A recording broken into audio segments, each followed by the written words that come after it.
ঘরোয়া রান্নার রেসিপিতে সকলকে জানাই স্বাগত। সকল বন্ধুরা নিশ্চয়ই আমার ভালো আছেন, সুস্থ আছেন। আজ আমি পালং শাকের চচ্চড়ি রেসিপি নিয়ে চলে এসেছি। প্রথমে আমি এক আঁটি পালং শাক নিয়েছি, এটা কেটে ধুয়ে পরিষ্কার করে নিয়েছি। এইভাবে ছোট ছোট করে কেটে নিয়েছি। আর নিয়ে নিয়েছি এখানে আলু কেটে নিয়েছি, এইভাবে বেগুন কেটে নিয়েছি, মূলো কেটে নিয়েছি, আর কিছুটা সিম কেটে নিয়েছি, আর অল্প পরিমাণ বড়ি নিয়ে নিয়েছি। এখানে আমি খেসার ডালের বড়ি নিয়েছি। কড়াটা গরম হয়ে গেছে, আগে শুকনো খোলায় একটু আমি বড়িগুলো ভেজে নেব, তাই বড়িগুলো কড়ার মধ্যে দিয়ে দিলাম, একটু নাড়াচাড়া করে নিলাম। এবার আমি এর মধ্যে সর্ষের তেল দিয়ে দেবো। বড়িগুলো এবার আমি একটু সর্ষের তেল দিয়ে লাল লাল করে ভেজে নেব আমি।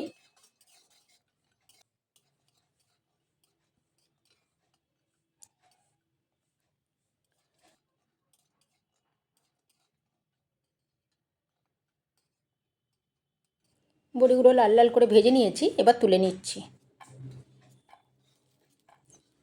এই তেলের মধ্যে আরও অল্প পরিমাণ তেল দিয়ে দিচ্ছি।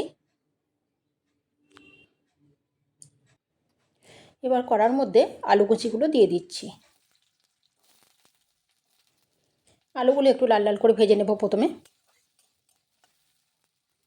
এবার এর মধ্যে দিয়ে দিচ্ছি মূলো কুচিগুলো।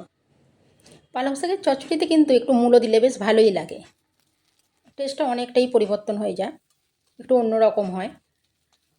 একটু মূলোও দিয়ে দিলাম, যারা মূলো ভালোবাসেন না দেবেন না, কিন্তু মূলো দিলে টেস্টটা ভালোই লাগে।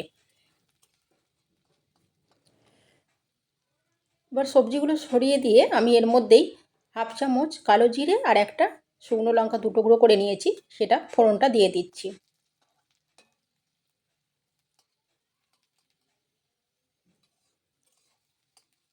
ফোড়নটা একটু ভেজে নিলাম, ফোড়নটা ভাজা হয়ে গেছে। এখন এর মধ্যে আমি সিম কুচিগুলো দিয়ে দিচ্ছি।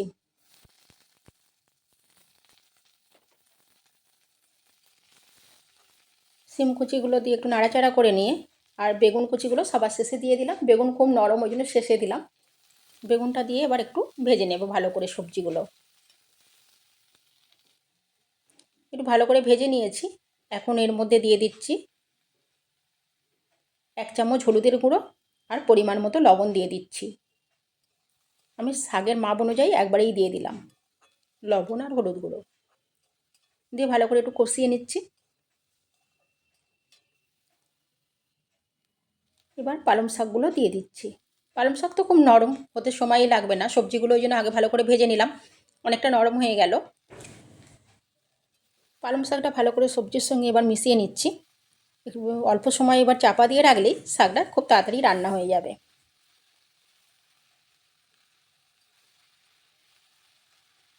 এইভাবে পালং শাক করলে কিন্তু খুবই ভালো খেতে লাগে। এবার আমি একটু চাপা দিয়ে রেখে দিচ্ছি। আমি 7 মিনিটের মতো চাপা দিয়ে রেখেছিলাম, এবার চাপাটা খুলে নিলাম।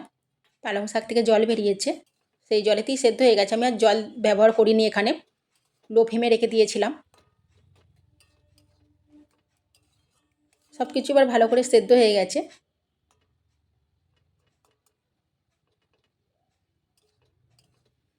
এইভাবে চচ্চড়িটা রান্না করলে রুটি দিয়েও কিন্তু খেতে ভালো লাগে। ভাত, রুটি, মুড়ি সবের সঙ্গেই চচ্চড়িটা ভালোই লাগে খেতে। চচ্চড়ি তো অনেক রকমভাবেই বানান, তো একবার এইভাবে বানিয়ে দেখবেন, খুব টেস্টি হয়। এবার আমি যে বড়িগুলো ভেজে রেখেছিলাম সেগুলো আমি ভেঙে নিয়েছি, দিয়ে দিচ্ছি শাকের মধ্যে।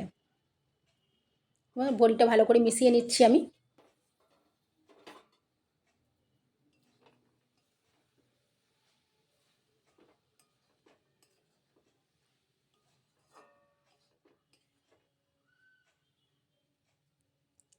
শেষের দিকেই বড়িগুলো দিলাম। এবার দিয়ে দিচ্ছি আমি হাফ চামচ আদা গ্রেট করে রেখেছিলাম, সেটা দিয়ে দিচ্ছি। আর দিয়ে দিচ্ছি 1 চামচ চিনি দিয়ে দিলাম। যেহেতু নিরামিষ চচ্চড়ি, একটু চিনি দিলে খুবই পালং শাকটা আরও বেশি টেস্টি হয়। পালং শাকে একটু চিনি দিলে খুবই ভালো লাগে, আর এটা অপশনাল, যদি কেউ পছন্দ চিনি না করেন তাহলে দেওয়ার দরকার নেই। এবার চচ্চড়িটা রান্না হয়ে গেছে, আমি এবার একটা প্লেটের মধ্যে তুলে নিচ্ছি। ঠিক এই রকম দেখতে হয়েছে। অবশ্যই একবার বানিয়ে খাবেন, খুব ভালো লাগবে আশা করছি। সকলে প্লিজ যদি ভালো লাগে এটা সাবস্ক্রাইব করে দেবেন। ভালো থাকবেন, সুস্থ থাকবেন আর সাবধানে থাকবেন।